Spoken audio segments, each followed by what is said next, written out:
Good afternoon. Good afternoon. We are here, and once again it is our great pleasure to be in your reality. We sort of slid in on the gonging vibrations, and they're different as always, every session, every day, the people, the moods, everything has its own unique signature. But here we are, in the same chair, in the same room that we cavorted in last evening, and we'll do our best to, let's say, open the avenues of understanding, of perception, while we play with anchoring a new era. And anchoring a new era will go on your resume. And many people will be talking about having lived during the nano and all the adventures of the nano.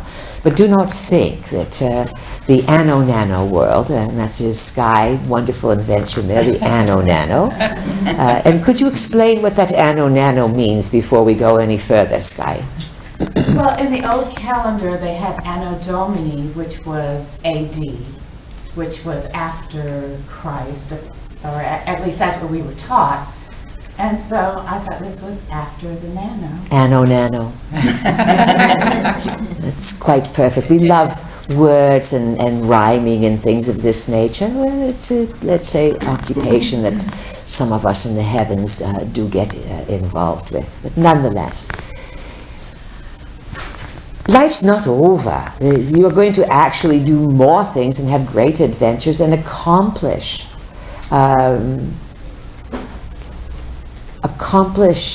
more magnificent, let's say, tasks of gain and achievement in the anno-nano world. Because now things are ready to move, to alter. Before there was a desire to hold things stable. We said to you that keeping the world together during the nano was very important, so that things didn't all go asunder. Now it's time for them to go asunder. Just remember that, and that does not imply that your world is about to go into destruction or anything like this. It's a very fine rearrangement. And for all of you, it's important always to be reminded that a bigger plan, many bigger plans, are in full agreement in operation. Sometimes it looks as if nothing's going on. Sometimes you think, oh, who am I? My life plan is run out, or my guides aren't paying attention to me, or ho-hum, life is not too much of anything going on. Be thankful for these respites, because until you leave the planet, there's always more that you plan on doing. Do not affiliate yourself with I'm too young or I'm too old or anything like this. Life will kick in very dramatically for many of you, and as we have often hinted, the best is yet to come for many of you in your life selections and the things that you will do to bring you together with others and to help you fulfill your own expressions of creativity. So, we are in workshop here in Asheville, and it is the end of Apriel number 27, we believe, just to give a locator. And we are going to move directly into questions.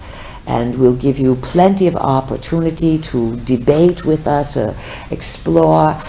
We'd like to hear from all of you if possible at some point by the end of the day. And so we'll make room for moving energy to help you all feel better. The gonging and our energy, we're going to throw out a lot today, this with energy as transmissions. So you will feel soothed, you will feel empowered, you will feel charged up, and there will be healings involved in terms of stimulating you on a cellular level. And so the cells start to vibrate in, let's say, a very new sort of signature. That will be going on while we are teaching, all right? So, who would like to open the discussion? You can carry it over from what you were discussing with our vehicle, things that we said last night, or brand new subject. Let's see, we'll tie it into anchoring a new era. Who will begin? My name is Jim. Jim, welcome. Thank you. Some believe that we humans should not consume animals, that we should consume plants only. What do the P's have to say? Well, you said the key word, some believe. And of course that gives us an opportunity to talk about beliefs. Beliefs are agreements that you make and have about reality. There are good beliefs, better best beliefs, and excellent beliefs. And then there are funky beliefs, and there are very poor beliefs. Beliefs can be individual, and they can be local to a certain family, a community, or they can be worldwide. When it comes to the appropriate, let's say, consumption of food, of course, depending upon the era in which you live, there's sometimes it's more auspicious to eat one thing or another. You live in a time when you can have anything. You can be vegan, you can be vegetarian, you can find gluten-free, lactose-free, you can be carnivores, you can do the paleo diet, anything you want. And it allows you to find what works for you. You've all been in situations where there was no meat, and if you found it, perhaps you devoured it because you needed the protein. There are other times you lived when perhaps it was just a bit of fish and a lot of fruits and vegetables. So the freedom you have today puts you in a position where you must listen to the body. Does this work for me? Now understand that a lot of the problems that can arise from eating meat today is how it is procured, how it is prepared, how it is raised, how it is approached. Now, when you raise your own, or when it is friendly raised and animals are not put into trauma, it's very different than herds of cows and pigs being trapped in small pens and being prodded with stun guns. This traumatizes the animal. And this creates cheap food. And then people eat this. And then often it's not compatible energetically. And then some people have a greater propensity, or they can digest things that others cannot. And then how you digest food may also be a clue to how you use energy. Some people can't eat this, can't eat this, can't eat this, can't eat that, sensitive to everything. So then we look to say, well, is it really about these food sensitivities? Or is this a way that the soul in the body is exerting some kind of control because the soul has felt not in charge and not in control? And sometimes a young person growing up in a family doesn't know how to stop things from happening with adults and other things. So they will develop food peccadillos, you follow? Because it allows them to say, I'm in charge here. Mm-hmm. So what you eat is up to you. We would say that more and more studies are coming out showing that there are, let's say, enzymes, proteins, combinations of things in meat that can be incompatible with certain biological dispositions. You are adaptable by all means, but we would say do things in moderation, whether it's chocolate, whether it's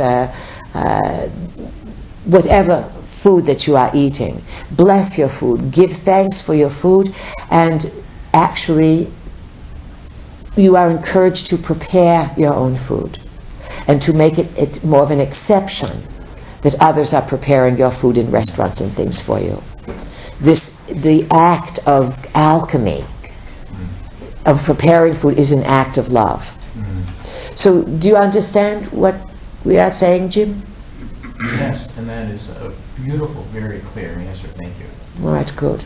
This is Nan. Yes, just Nan. an aside, I just read something this past week on the internet where somebody found a hamburger in their pocket that had been there 9 years. And it was in the same condition as when they bought it. I think you were fleeced. So didn't. It sat in their pocket. And I've heard this before about the burgers, especially probably from McDonald's, a place like that, where they're just so processed that they don't disintegrate. Yes, and so bringing up this idea of processed, we remind you that on a bigger level, everyone wanted to be here for the nano. It was a very rare time. People poured onto the planet. Now they can't come in so easily. It's expensive. People get sick. The nano days are over. And so as the populations were growing from the 50s and 60s onward, let's say people came up with the idea of how to feed all these people and how to make money.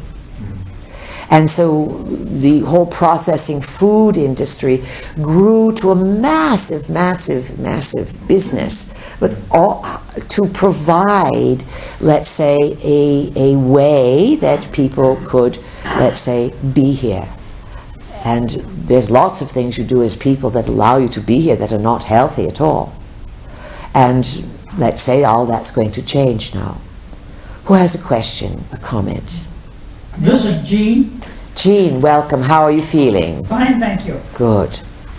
I read that back on March the 16th of 2012, America has ceased to be a democracy and is now under a dictatorship. Is that true? Could you give more details? Well, I understand that Obama has decided that he wants to be president of the United States from now on until whenever. Well, we'll give you a little review on history. People were saying that when Clinton was in office, and then you got George Bush Jr., and everyone said that about him, he's going to be president forever. And these are stories that help stir people up without providing them with real information. Do you understand? Yep. And there are stories to agitate people. And who would want to agitate people? Well, let's say there are forces that work for the government and such that they don't want to lose their jobs, and so they have to create work. Do you understand? Yes. And so they do foolish things. And to say that on a certain date this and this happened is quite a bit, let's say, bizarre. We will say that was it the end of 2011 when Obama signed the act that really betrayed the people of the U.S.?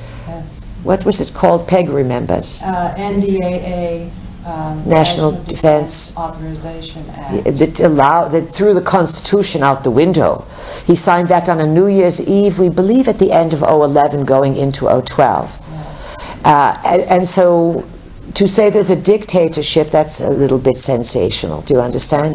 But the whole idea is implying that that there are shenanigans afoot. And indeed there are. Who has a question, please? No? Nellie, welcome. I'm concerned about Mother Earth. Because there's parallel Earths, I was wondering, is one dimension have Mother Earth in 5D and one have it in 4D and one in 3D? Not exactly.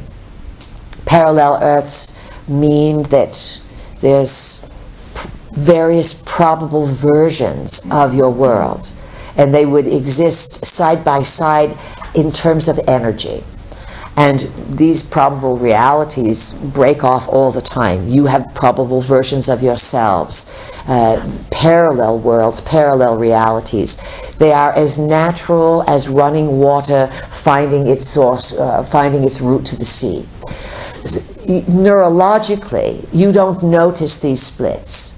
You give life to the world that you are in, and you energize the world you are in by your beliefs and your emotions. Now, you started by saying you are concerned with Mother Earth.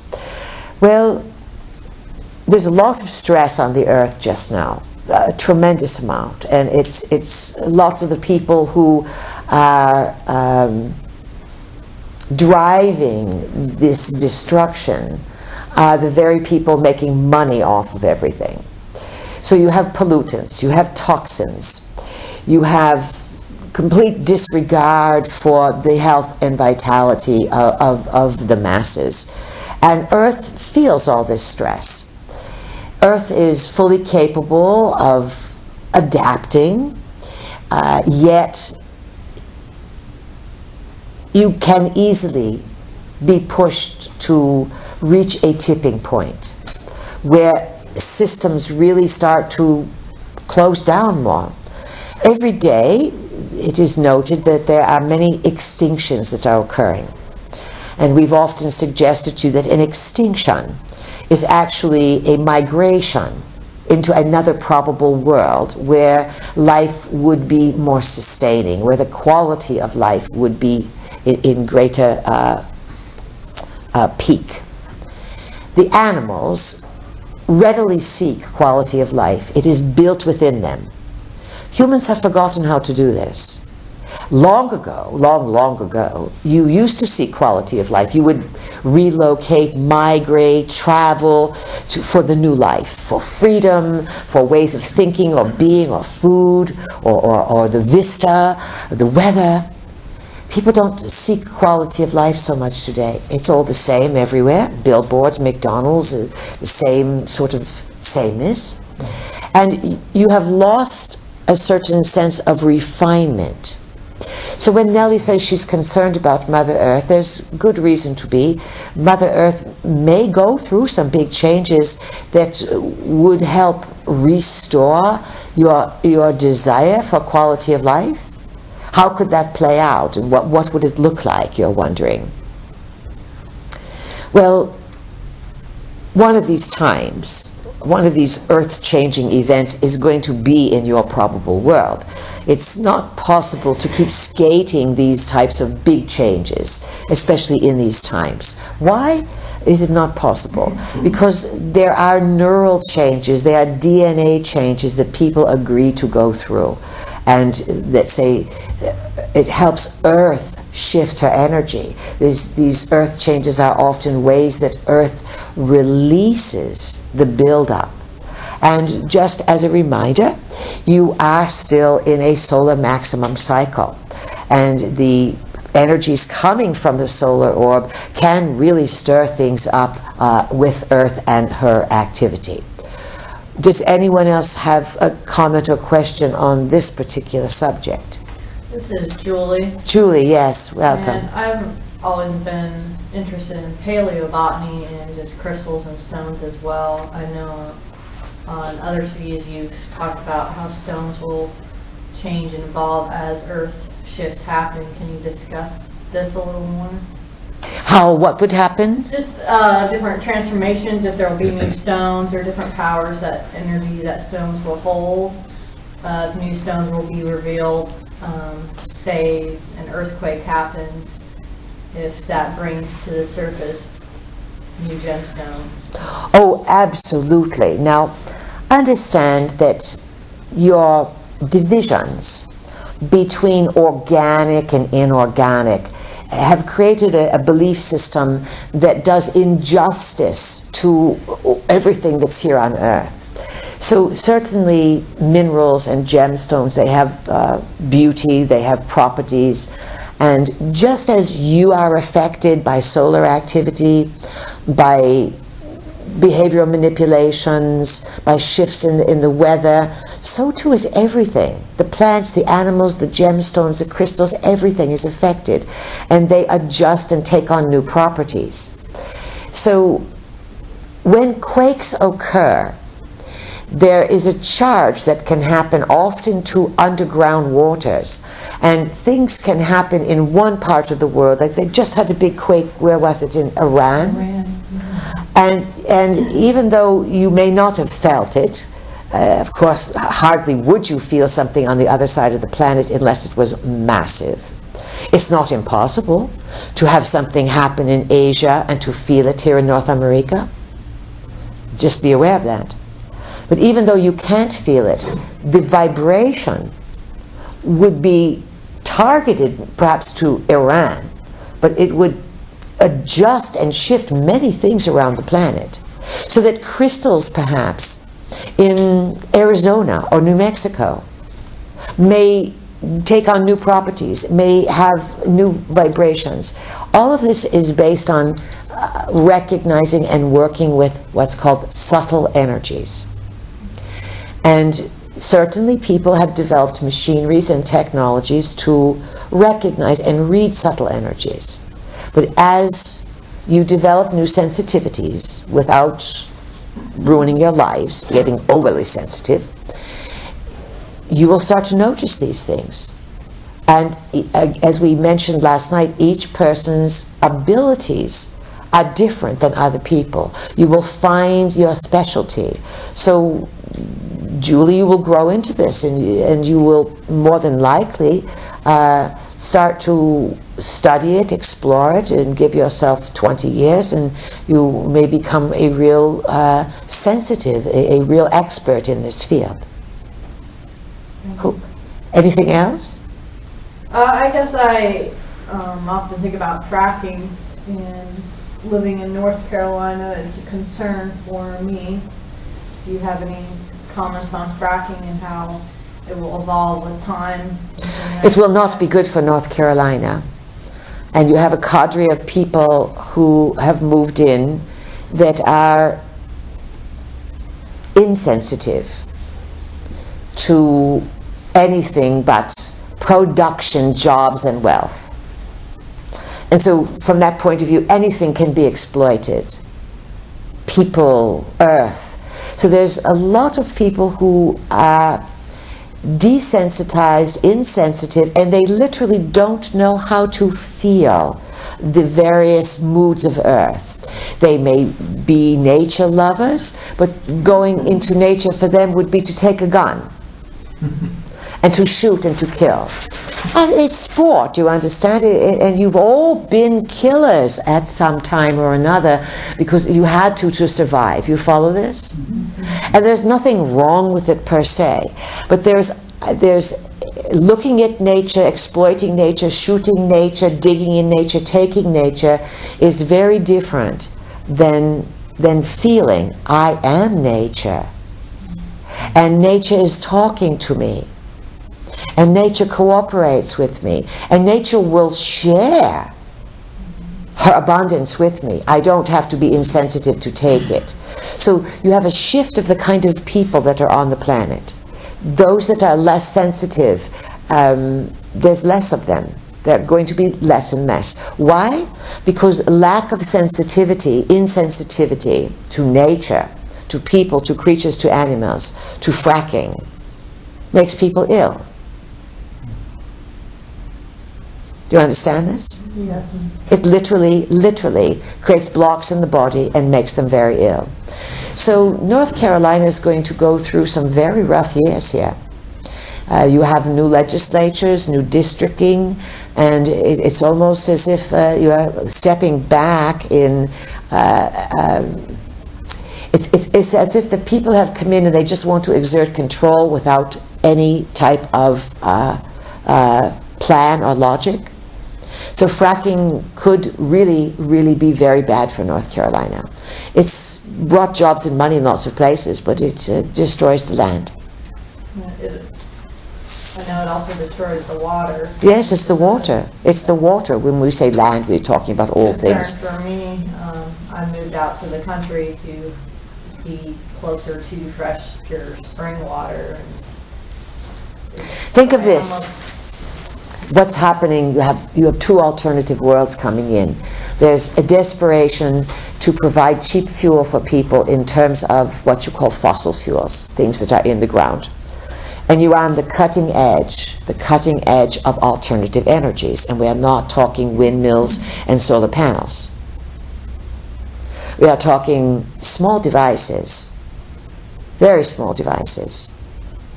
Some that you can hold in your hands, that can, let's say, run an entire electrical system for home, harming no one.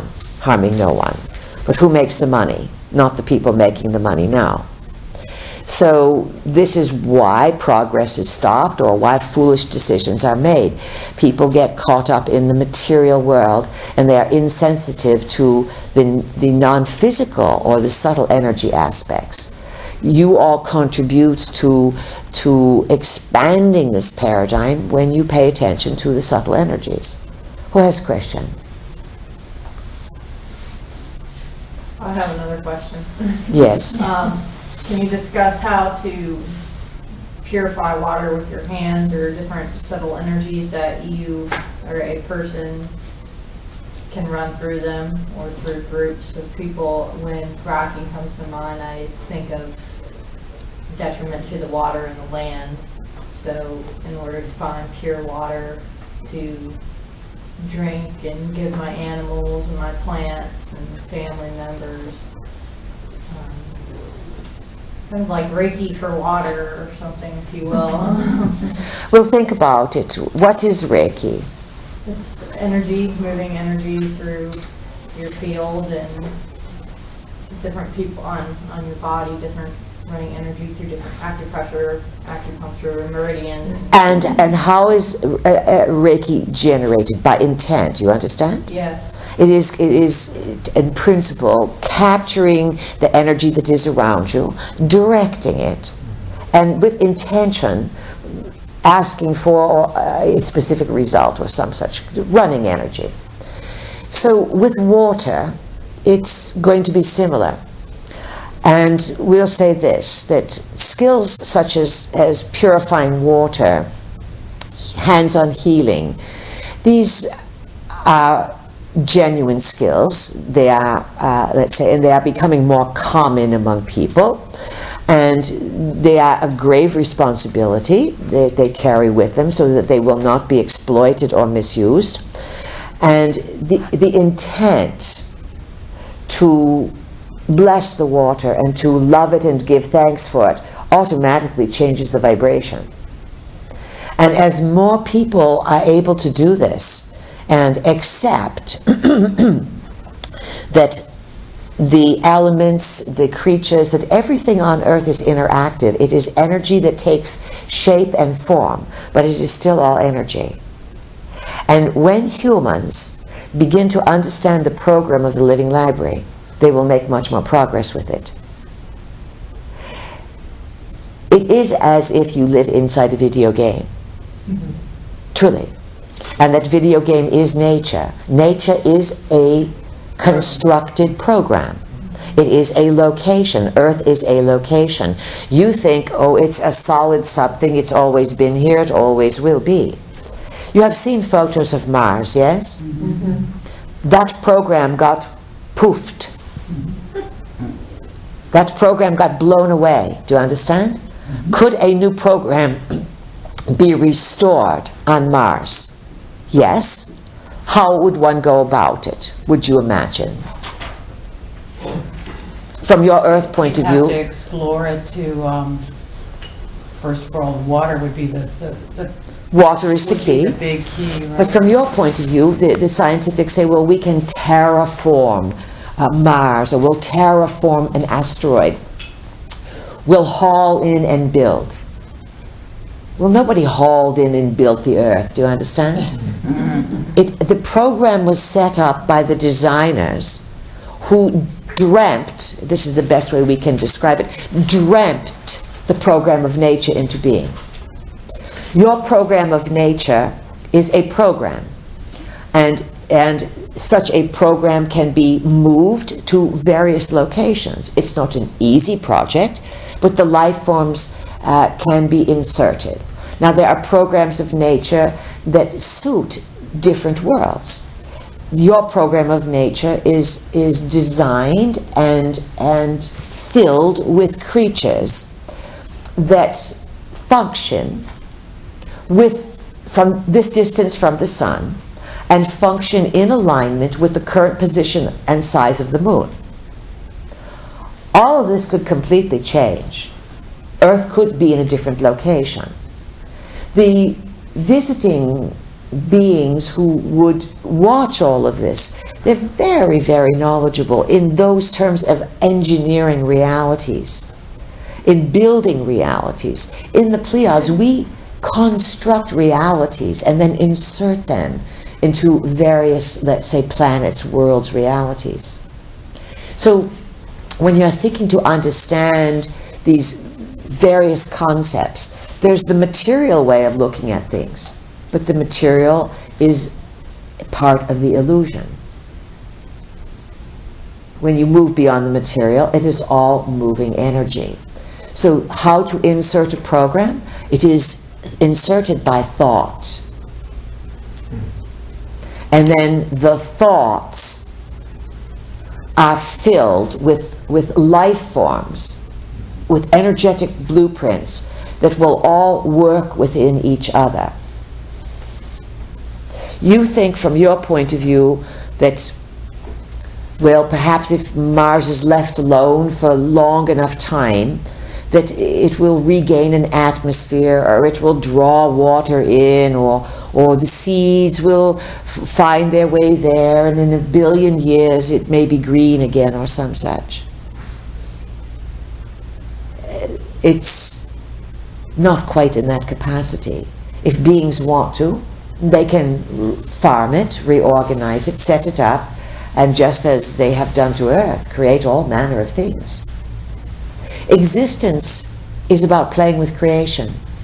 Existence and the beings in existence, they are big farmers, they are big gardeners. This is big business in the multiverse. Questions? This is Gail. Gail. This brings up something I've been thinking about, which is using the mind to create reality.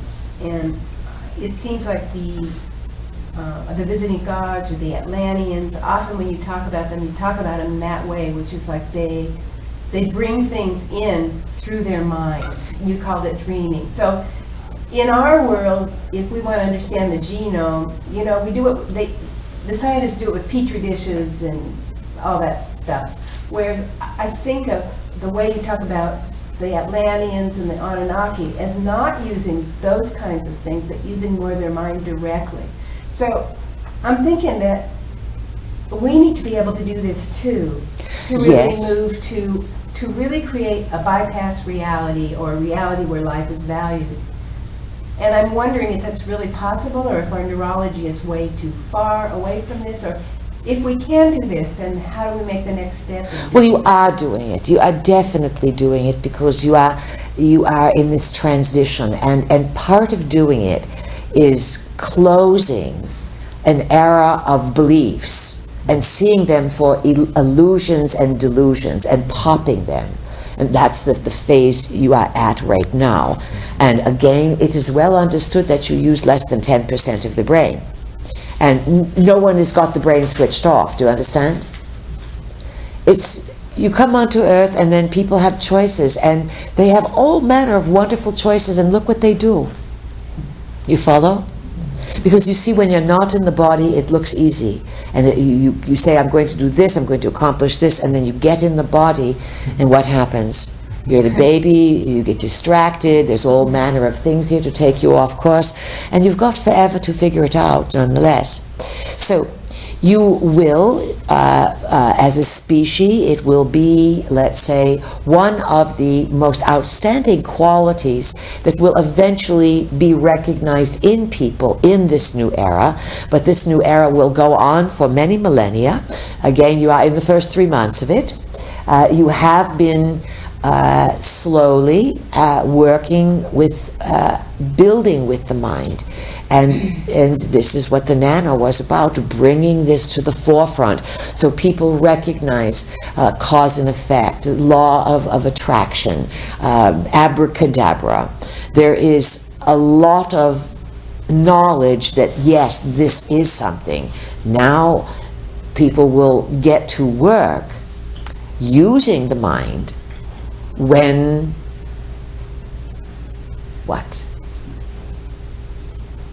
will they start using the mind?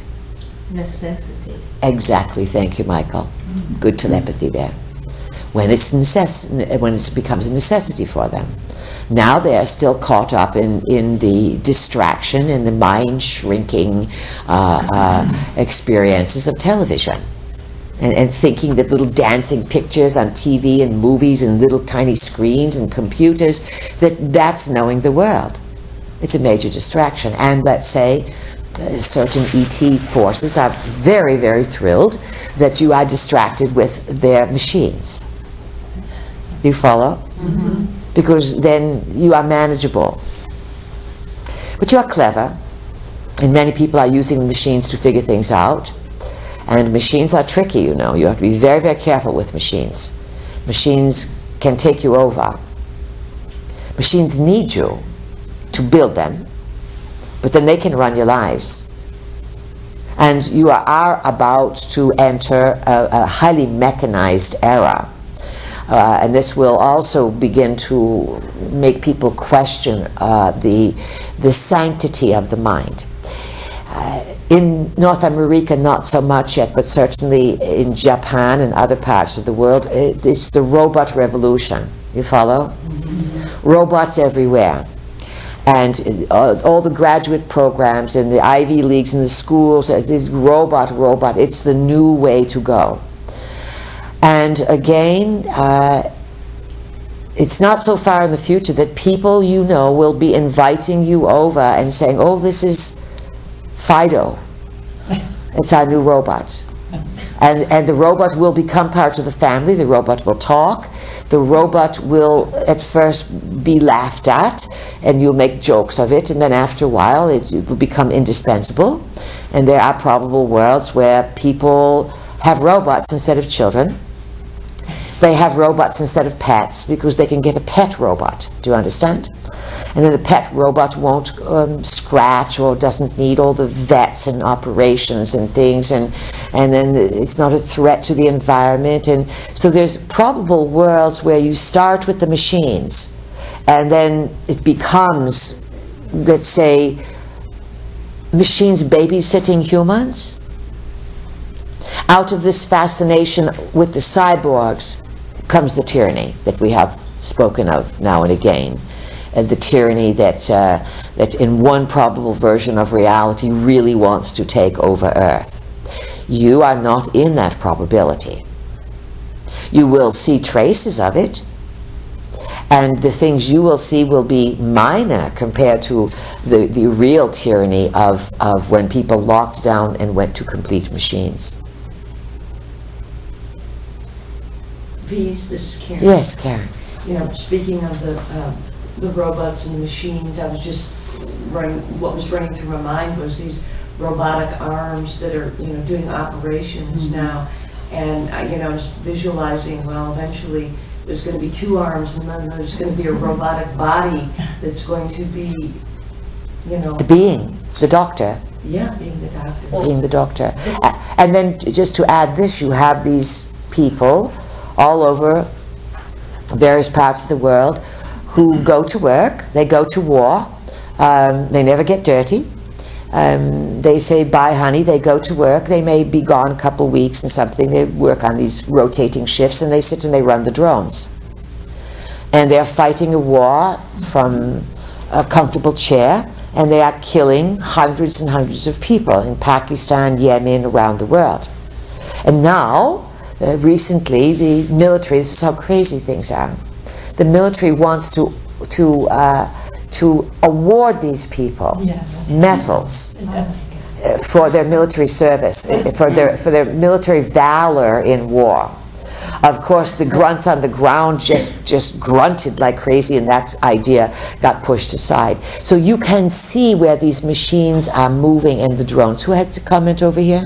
Well, this is Nan. Yes, Nan. I was just going to mention that probably the last couple of months I read about they had some situations where they were using a robot to do surgery, and it actually killed the person. And there were like 3 incidences, and they believe that there's more. Now they're doing more research back on where they've been used in surgeries, and they went awry. And like how? Yes. And remember that movie, what was it called, 2001? Space Odyssey. And it came out in the 60s. And it was, again, a revelation of the method, or a movie that was so far out that people couldn't understand it, but the movie was being used to reveal to the public some of the things that were going on behind the scenes. Remember, after World War II, you went very, very rapidly with the ET issue, and it was hidden, totally hidden away. Questions, comments? Rachel, Rachel, yes, welcome. thank you. I have a question about a theory that I have read, that the sun, our sun, is actually the eighth star of the Pleiades, and that we are part of the Pleiades. You are. It can be looked at that way, yes. Okay, and my next question is about the checkerboard. Yes. I'm curious about where gray fits in, because I study a lot about polarity. Where what fits in? Where gray. There's black and there's white, and I understand the symbolism, I've read the books. But I deal with the idea of polarity integration, and how you don't get obsessed with either pole, you integrate and see the value in both, and go to 0 point. Is there actually a trinity instead of a duality, and the gray is the triune part, the unity part of the black and the white? One could say, yes, that's a way of looking at it. Of course, all polarities are integrated, and the astrological map will show you this. You have these 12 houses, and they operate in pairs. And you may say, well, I am an Aries. And then opposite Aries, you would have Libra. And so you could say, well, I am a Libra. But the point of really understanding the zodiac is to see how Aries and Libra enhance one another, and that they are two sides of the same coin. Ah. Do you follow this? Yes. So black and white, one could say, are two sides of the same coin. They present distinctly different options and pictures, yet they are intimately connected, and when blended, they take you to a whole new level of understanding. The third level, the triune part. Yes. So what you were, how your conclusion and how you came to it, it is a valid point. And it all follows into the 12 around 1, and how the 13 always integrates all of the 12. It's like a higher level of the triune. Like you see, you have 12 signs, but there's a 13th. Or Well, you have 12 signs are the 12 signs, and the 13 is the sun. In Christianity, 12 signs are the apostles, and the 13th is Jesus, or the Son. You understand? Yes. And this year you have a comet called I-Sun that's coming in, and it's not what people think. And yet it is an amazing name to call it I-Sun, is it not? Yes. Especially when there are all manner of people just frothing, waiting for the second coming of you-know-who. You understand? And so it sets people up for shenanigans, deceits, all kinds of things. It's going to be a very interesting year, very interesting. And as more people begin to see through that things are an artifice, they are set up, they are phony, they are fake, it's very rewarding. You're not alone anymore. Now, we know you all go back to work and you have neighbors, and you say, oh, but my workplace and my neighbors, I don't know a lot of people. I just, when I get together, they're growing. Believe us, they're growing. The movement is massive as people are awakening, because the necessity is so great. And people sense big things are coming. And the globalists sense how together you are, and how many very smart people in very powerful positions know a lot of stuff. And so there's desperation. Desperation creates sloppiness. It creates foolishness. And it creates a dynamic that you can break out of. You are actually, things are happening so fast you can't tell. Who has a question? This is Janet. Janet, welcome.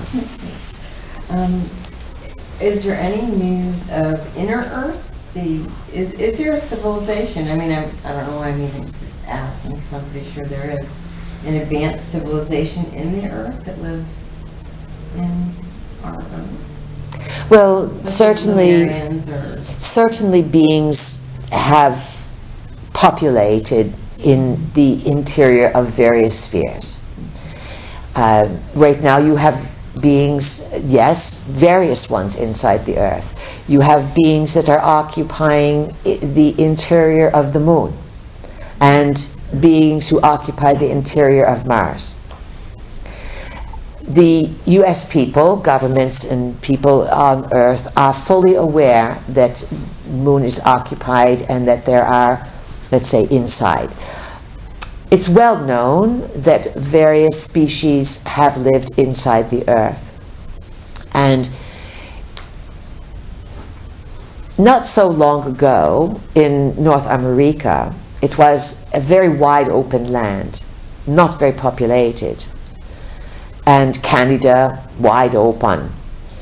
And we're talking 500 years ago. And there were life forms here that you would consider to be strange or odd, or you might be frightened of them, or you would say, where did they come from? And because the population of people was so minimal here, there were strangeness afoot. And all over the world, as populations have grown, the unusual creatures would be pushed into more remote areas. And now today everything's satellites, and so it's more difficult for some of these creatures to cohabitat the earth with you. But certainly they've been around for a long, long time. You've had little people. You've had little people with big pumpkin-sized heads. You've had a lot of very, very big people, ranging from, you are 6-foot humans, ranging from 7 foot, that would be a small giant, up to hundreds of feet. Average big ones cruising for a long time being 15 to 20 feet in North America. At one time, in one of the planetary shakeups, let's say from perhaps 50,000 years ago. So between 50,000 years ago and the current era, that would be 52,000 years. Good number, 2 times 26, 4 times 13. There have been a number of planetary destabilizing situations. What you would interpret as a disruption of the Atlantean civilization. And you separate Atlantis from Lemuria because that is the way your mind identifies it. But in larger terms, it's not as if they were two completely, entirely separate civilizations. They overlapped, they would have been parallel, and as the stories come down from long ago, beings came here and divided the lands among themselves. And certainly over, let's say, a course of 500 years, there are 500,000 years, land masses that have sort of diminished themselves, come and gone. So during some of the last 50,000 years, some of the planetary shake-up events really forced the surface dwellers to prepare alternative dwelling places and to move underground. The giants moved underground. You have to have a predisposition for living inside the earth. Neurologically, it would be a huge change. There are major caverns and areas inside the earth that are massive. Giants would have had very large craniums, and many of the giants that lived on Earth had full brain capacity. So imagine creatures 20 times larger than you are with full brain capacity. Do they need telemetry devices to see into the Earth? No. There are beings who, in their celestial palaces, would study Earth for a long time. Some devices they would use, but they had mental powers that were unparalleled and unmatched. So these are some of the beings who migrated into the Earth. And they migrated in at different junctures. And then they came out again at different junctures. So tracking all of this, one could say that in your most recent time frame, bringing you close to the now, there were disruptions in about 40,000 BC, and then big disruption between 20 and 15,000 BC, very, very big, very, very big disruption. And then lots of beings disappeared. Between 40,000 BC and about 20,000 BC was when the building underground, the terraforming inside the earth really went in, and that's when the migrations, the underground cities, all of this were fortified. It is what modern people are looking for today in terms of military. Then you had big shake-up about 13,000 years ago. 11,000 BC, some such, in this vicinity. This was what you call the end of the Ice Age.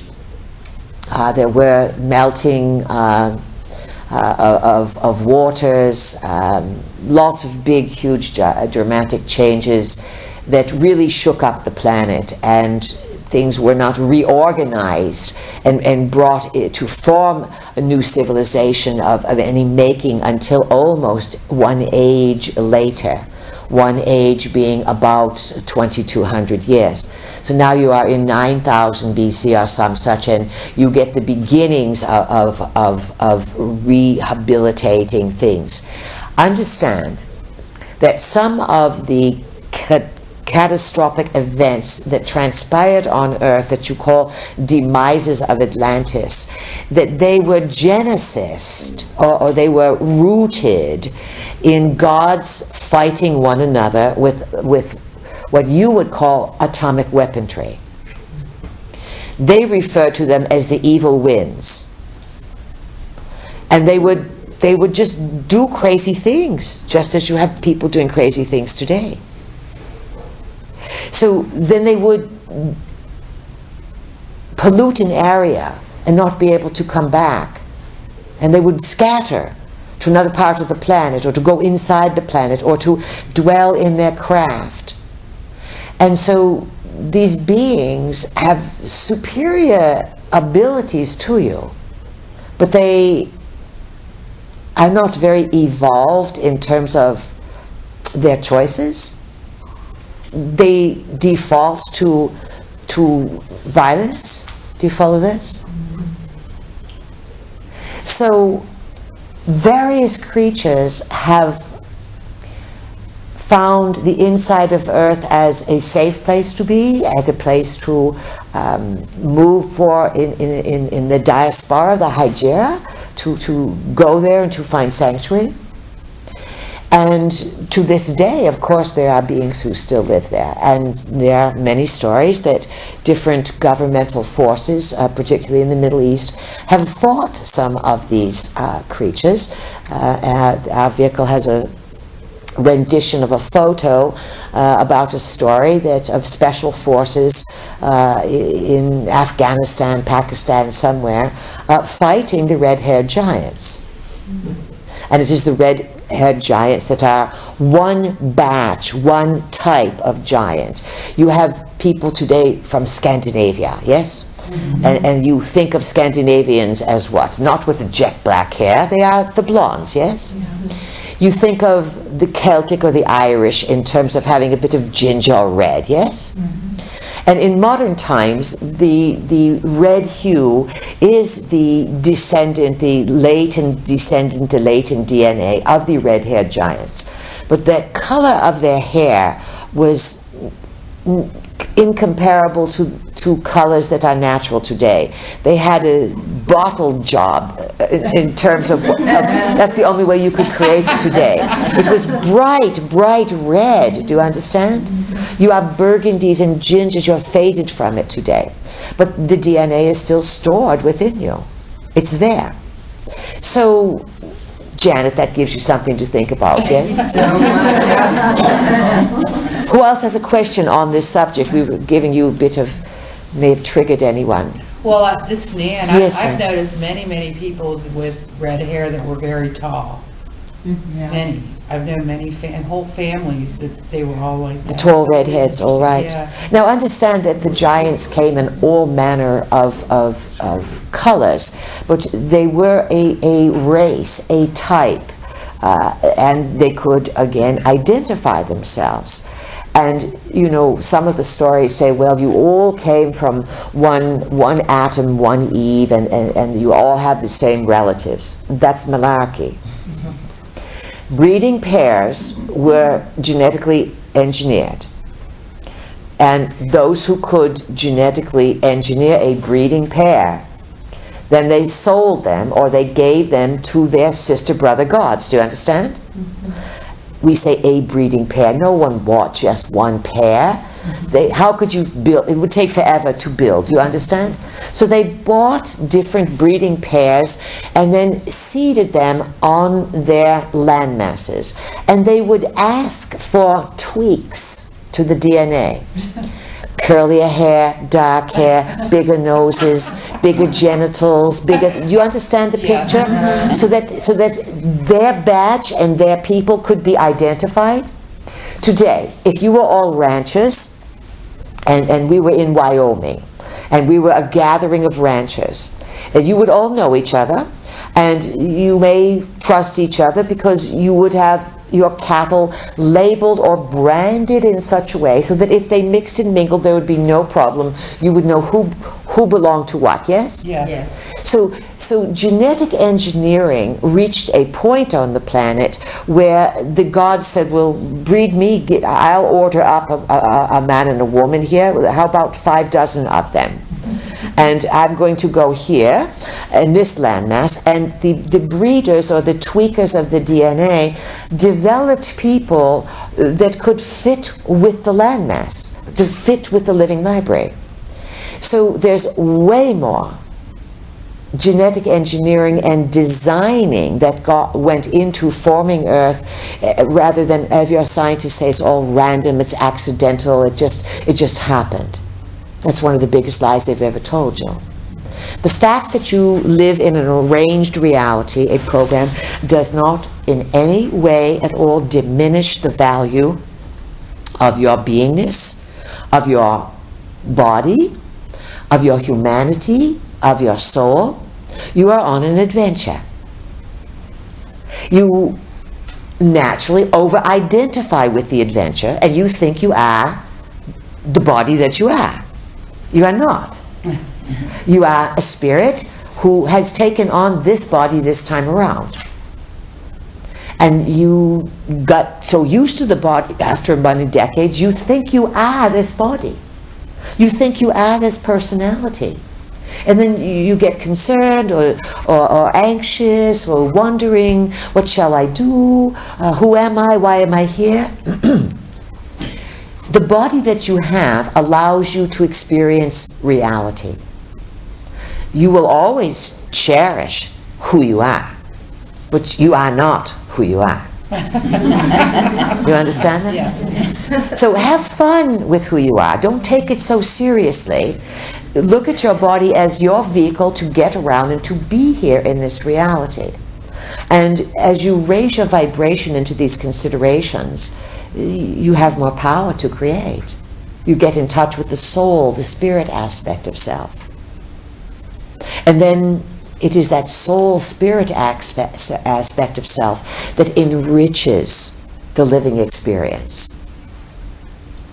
It is the soul that animates your body, that makes your body. You are the ego, the personality within the body.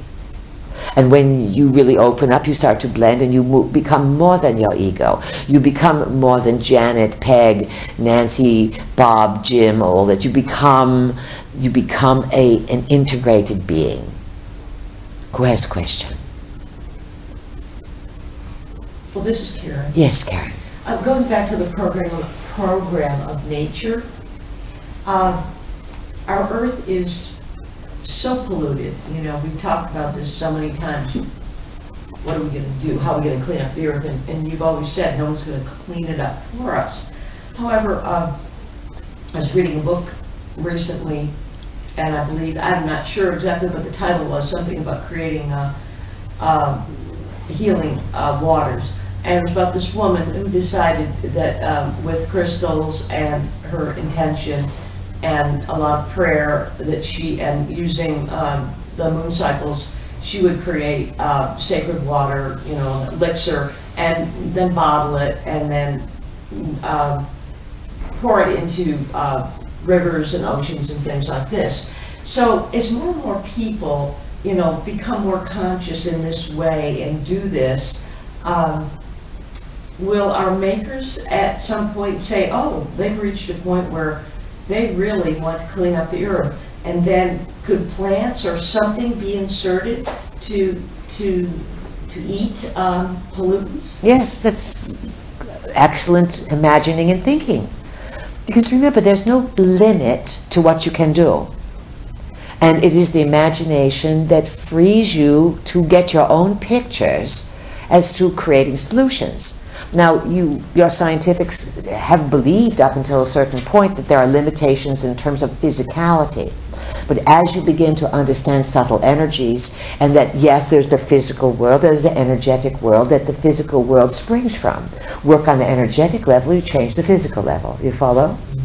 Now, very few people are adept at this, and you are just beginners in terms of dealing with this energy. Yet it's moving very fast, and there are beings who could clean up your planet. In other words, visitors could come and could offer technology to clean up your planet.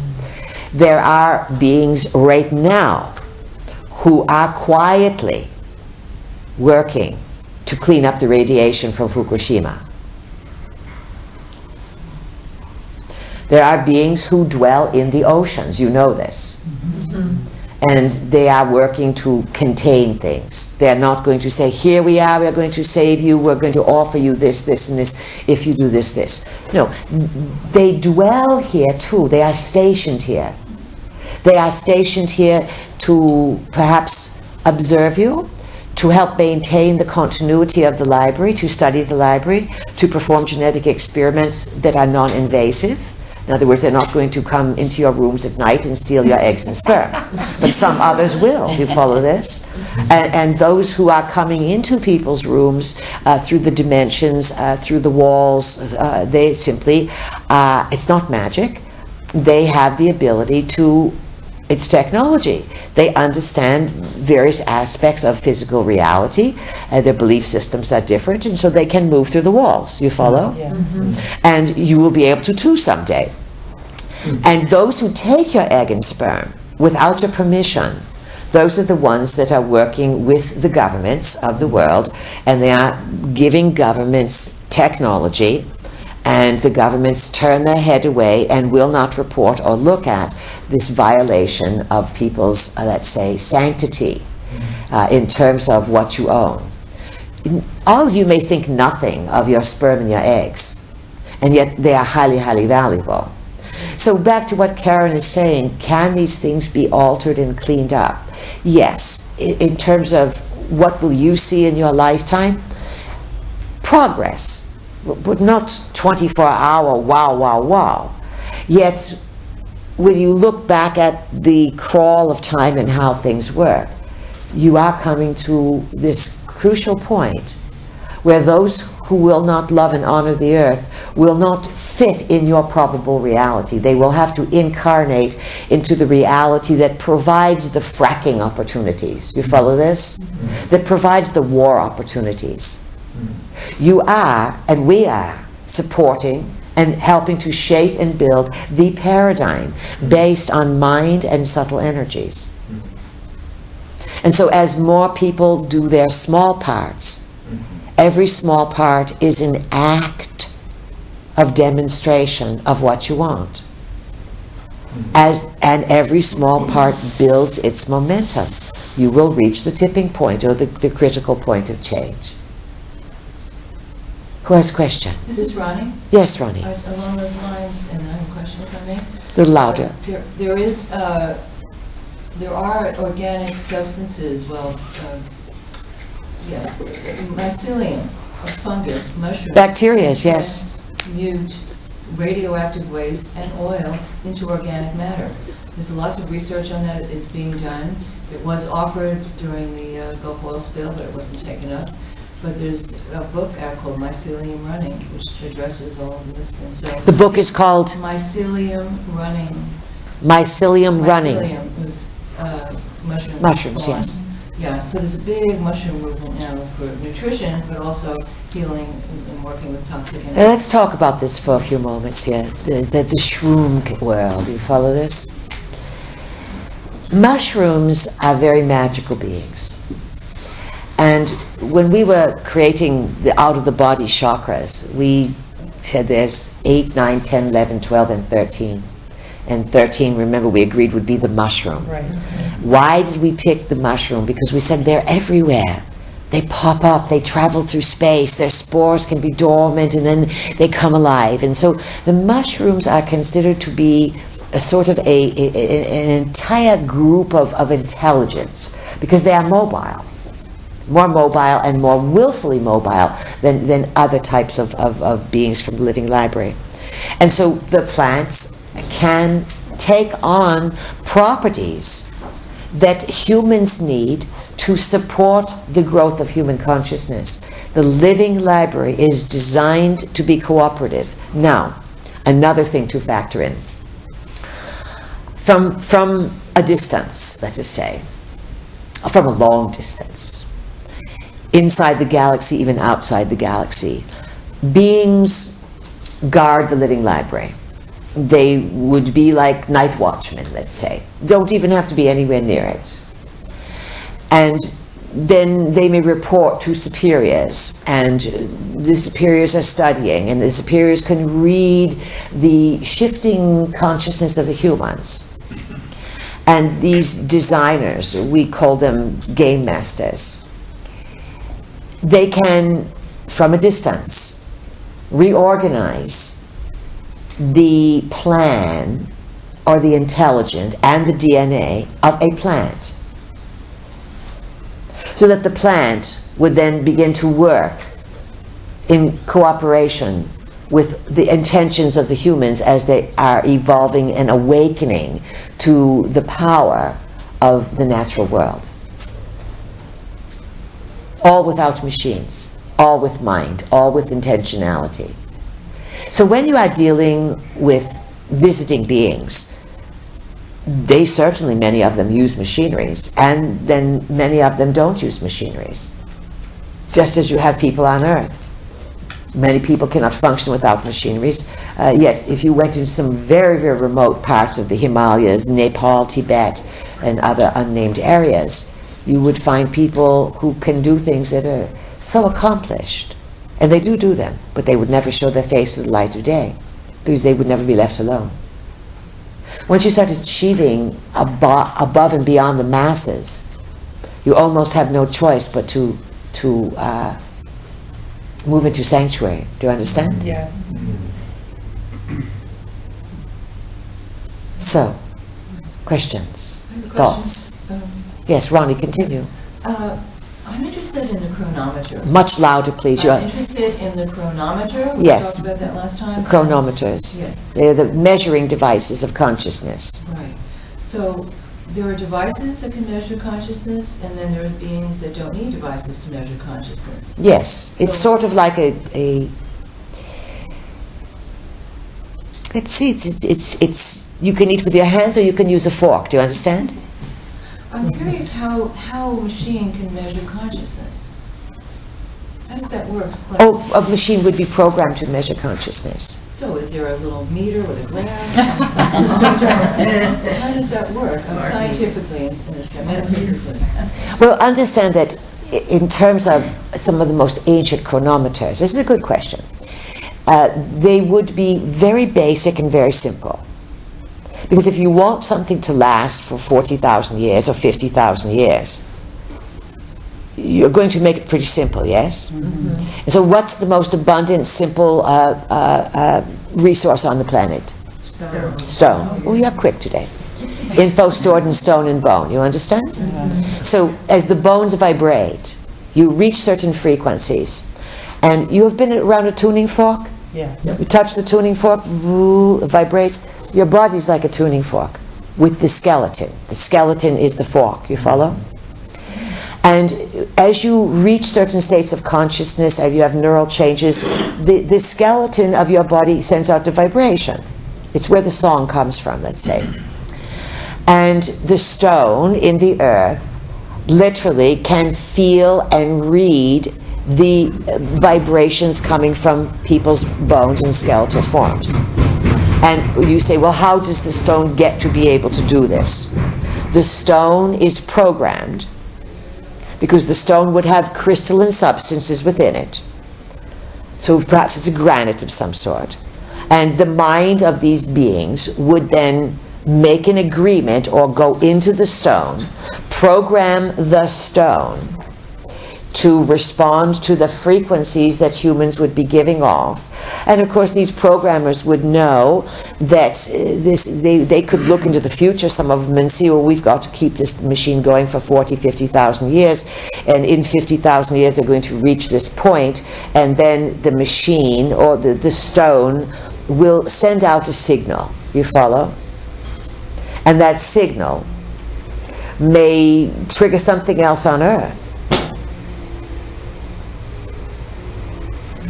There's whole alternative technologies that are inside the Earth and that are used as study points because you are like a laboratory from one point of view, a multidimensional laboratory.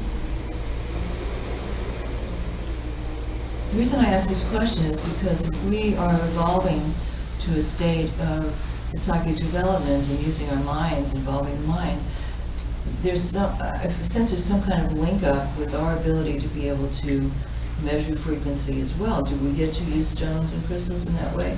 I mean, other than what we know now. But you are playing with them now, do you understand? Right. Is that, you understand that the Anunnakis gathered gold.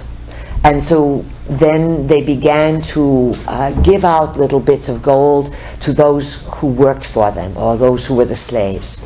And then the slaves began to wear this gold because they felt that they were then part of these beings if they dressed like them and emulated them. And so think about what you are doing with your crystals and stones. In a small way, you are emulating ancient builders. Yes? Who has a question? This is Karen.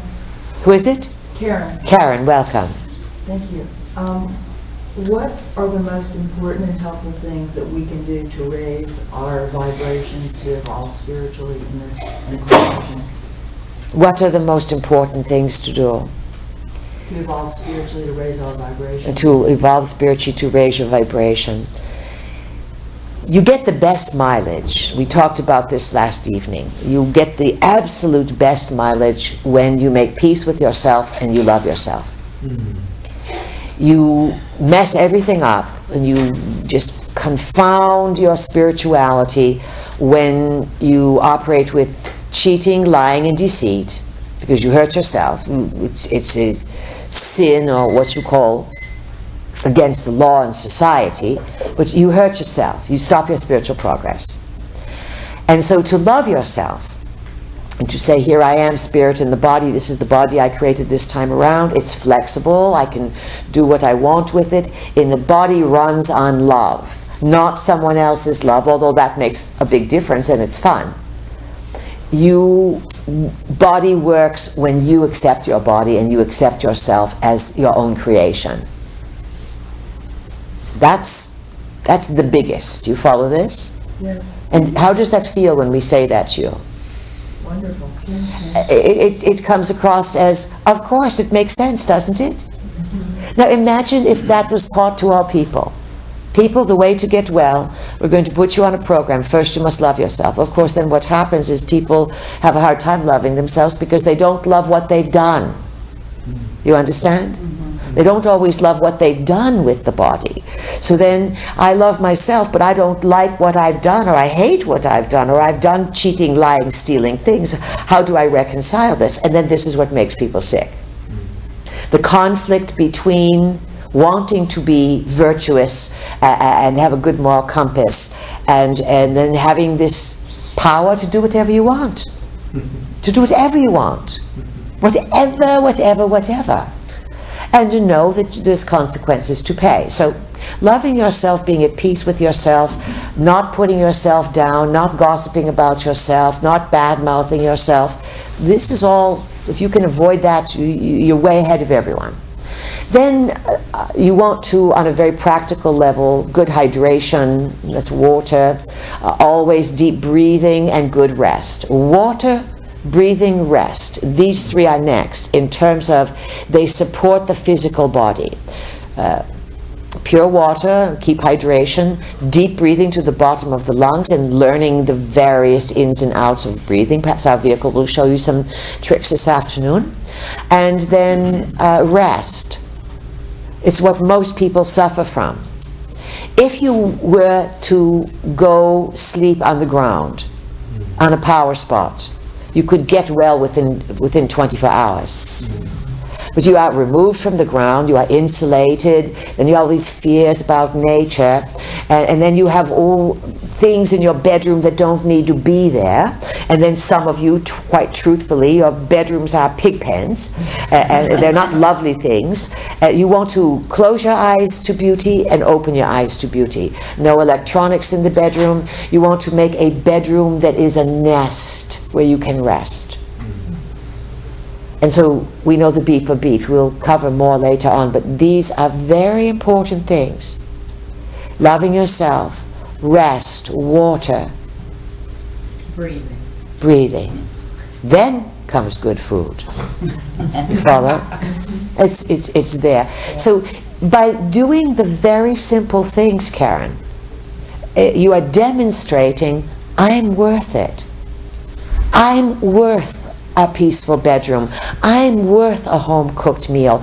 I'm worth bringing the oxygen into my body, oxygenating the cells and awakening myself. And you know, these things, they're all for free. Have you noticed that? They're all for free. And so it's not as if these things are cost prohibitive or you can't do them. So it's about the doing. And we'll talk more this afternoon about anchoring a new era and what it involves, and it often involves common sense, simplicity that will open you to just wonderful grandeur. So in the meantime, we wish you a bon appetit, and we'll see you again this afternoon. Okay. Thank you.